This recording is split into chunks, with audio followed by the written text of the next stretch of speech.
So we'll start with Kristen Fanarakis. Hi, thank you. Good morning, Chair Stone and committee members. My name is Kristen Fanarakis, and I'm the founder and designer of Tempo, a classically inspired luxury line made in downtown Los Angeles. I'm one of the 145 and growing fashion industry businesses in support of this bill. I spent over a decade in foreign exchange trading on Wall Street and then later in financial policy in Washington, D.C., an area where I remain active, focusing now on environmental, social, and governance issues. I launched my business to address what I saw was a lack of quality clothing, and what I discovered is an industry that is fundamentally broken.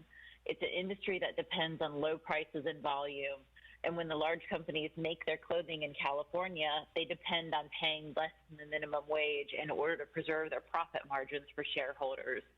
Wage theft is a systemic issue that is built into the business model of large fashion corporations.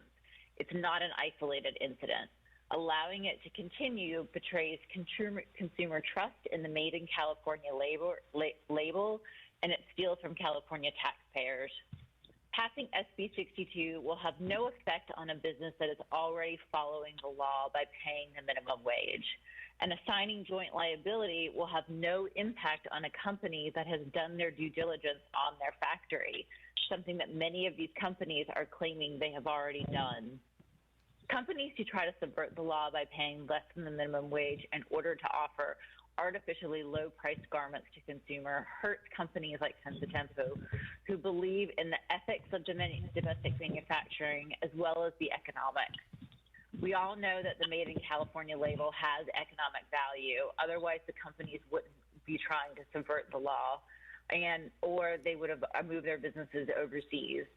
Allowing this behavior to continue hurts companies who believe in all that the Made in California label means and want California manufacturing to thrive. As the largest apparel manufacturing hub in the U.S., for the state to truly be the progressive leader it claims to be on sustainability, California must pass SB62 to level the playing field for companies like mine. We live in a world where a T-shirt that takes an hour to sew costs as much as a cup of a latte that takes only 5 minutes to make.